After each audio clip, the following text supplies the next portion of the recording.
ढोंगी हिंदू जो कि हिंदुत्व का मतलब नहीं समझते हैं, उन्होंने गालियां दी हैं। तो मेरा संघर्ष इन ढोंगी हिंदुओं से है, और जो असली मुसलमान है उसका जो संघर्ष है वो ढोंगी मुसलमान से है।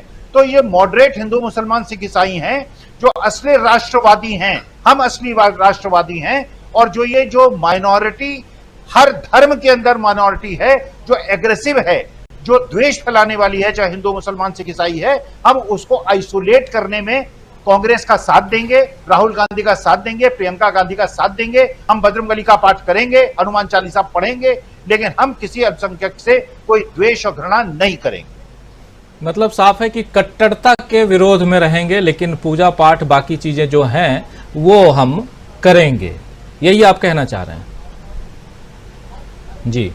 अब प्रशांत टंडन जी, हिंदुत्व की बात तो खैर हम लोग बहुत करते रहते हैं और इतना शानदार विश्लेषण करते हैं स्वामी जी, वो क्या कुछ चल रहा है उस पर लगातार हम लोग चर्चा करते हैं।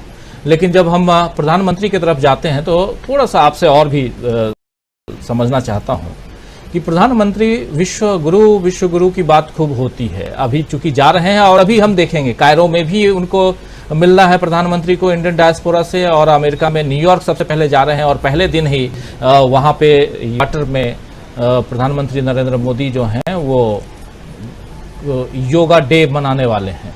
ये भी यानी साफ दिखाई दे रहा है कि वहां पे प्रधानमंत्री नरेंद्र मोदी जो हैं वो एक छवि फिर से उनकी क्रिएट होने वाली है हिंदुस्तान में, जो अभी तक थोड़ा सा शिथिल पड़ी हुई है, शांत। जो आज की तारीख में हम लोग बात कर रहे हैं, इस बात पर थोड़ा सा मक्खन पॉलिश करने के लिए या इस पर पर्दा डालने के लिए कि नहीं जी मोदी ब्रांड अभी है। अब यहीं से शुरुआत करता हूं कि जब हम आगे बढ़ते हैं चुनावों में, तो क्या जो बाहर डायस्पोरा में जाकर के जब आप अपनी बात रखते हैं तो उसका असर हिंदुस्तान में पड़ता है? क्या प्रधानमंत्री का भाषण जो अभी न्यूयॉर्क में होने वाला है वहां के प्रवासियों के बीच में, भारतीय प्रवासियों के बीच में, चाहे कायरो में जो वहां करने वाले हैं प्रधानमंत्री 24-25 तारीख को इजिप्ट में, उसका असर आने वाले चुनावों पर हम देखेंगे क्या? और यहां से क्या हम एक बार फिर से प्रधानमंत्री नरेंद्र मोदी के ब्रांड को लिफ्ट होते हुए देख रहे हैं क्या? या और अगर ऐसा होता है तो 5-7 और भी विदेशों की यात्रा प्रधानमंत्री जी कर लें, दूसरे देश में घूम के आ जाएं, वहां से सारी चीजें मस्त मस्त बिल्कुल हिंदुस्तान में उनकी पार्टी जीत जाएगी। नहीं राजीव जी, ऐसा है कि ये प्रधानमंत्री जो वो एनआरआईज के बीच करते हैं, जाकर गुजरातियों के या एनआरआईज के बीच में रैलियां विदेशों में, इसके दो सिंपल से मतलब हैं। एक तो यह है कि जो उनका ऑलरेडी जो कुनबा जो समर्थक है उसको बनाए रखने के लिए उसको लगातार एक खुराक चाहिए, वो वहां बना रहे। तो इसके लिए ये सब चीजें होती हैं। और दूसरा क्या है कि ये प्रधानमंत्री के व्यक्तित्व में कुछ एक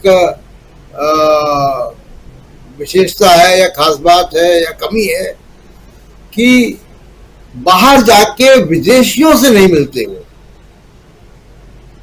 दूसरे जब प्रधानमंत्री बाहर जाते थे तो बाहर जाके उनके देशों के वैज्ञानिकों से, उनके स्कूलों में, कॉलेजों में प्रोफेसरों से, छात्रों से मिलते थे।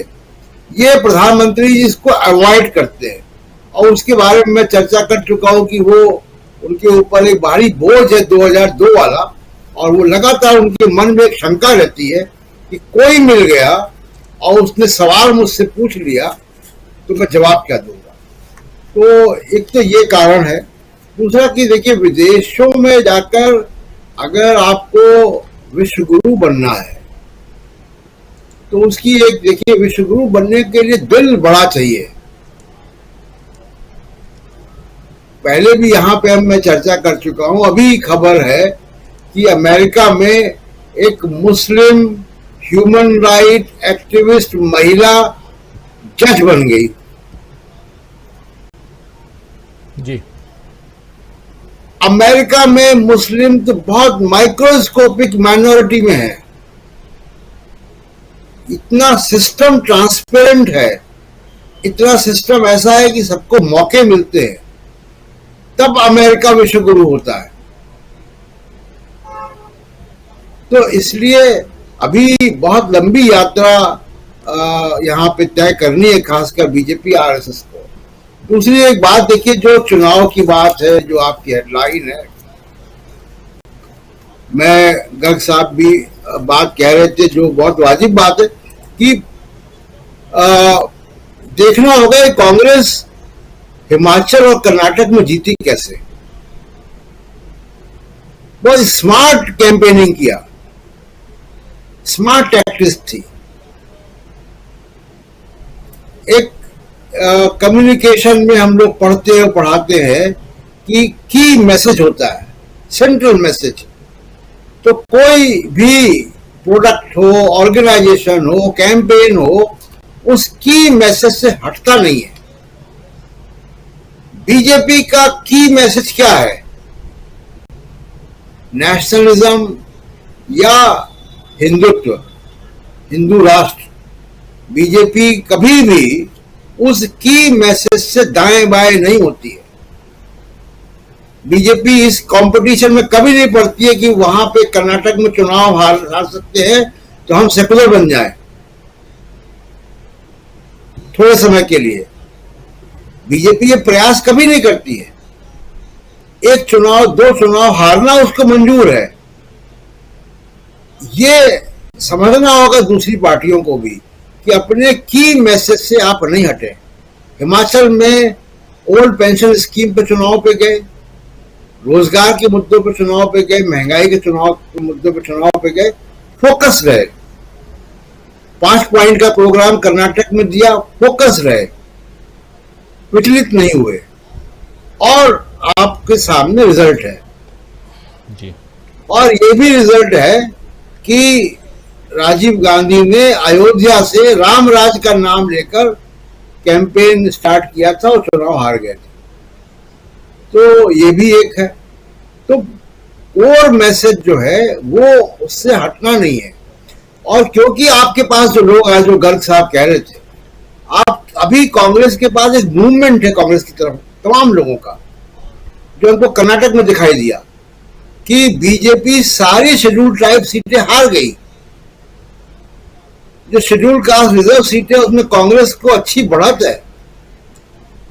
मुस्लिम्स ने जेडीए सारे उम्मीदवारों को हरा दिया। एसडीपीआई के उम्मीदवार सब हार गए, ओवैसी के सब हार गए। कांग्रेस के 15 में से 9 मुस्लिम उम्मीदवार जीत गए। ये एक नया मूवमेंट है। और अगर इस मूवमेंट को अगर आप उन सिंबल्स को इस्तेमाल करेंगे जो समाज में एक गलत संदेश देते हैं, गलत मैसेज देते हैं, तो ये मूवमेंट कहीं ऐसा ना हो कि ये रुक जाए या उसकी दिशा बदल जाए। दूसरा एक बात, आखिरी बात कह के अपनी बात खत्म करूंगा कि देखिए चैलेंज कहाँ है। कांग्रेस को, विपक्षी दलों को चैलेंज उन 190 करीब सीटों पे है जहां कांग्रेस बीजेपी आमने सामने है। और वहां पे उस 190 में बीजेपी का स्ट्राइक रेट 90% है, 175 सीटें। कांग्रेस का 15 सीटों का आंकड़ा है।